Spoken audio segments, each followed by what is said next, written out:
Hi everyone, welcome back to our channel. For today's video, we're gonna learn how to schedule an email in Google Mail. It's super easy, so let's get into it. Now the first thing that we need to do is open the Gmail app on our phone. Now from here, we need to compose a new message.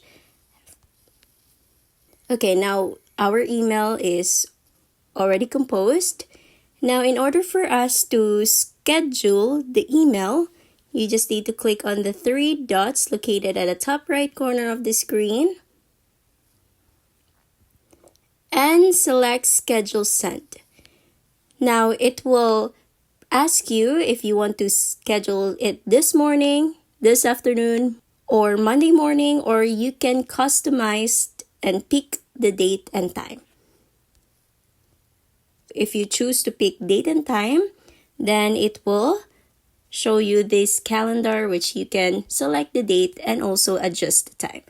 And once that's done, you just need to click on save. And that's it. That's how you schedule an email in Gmail. And if you find this video helpful, don't forget to click like, subscribe, and click that notification bell for more videos like this. Thanks for watching!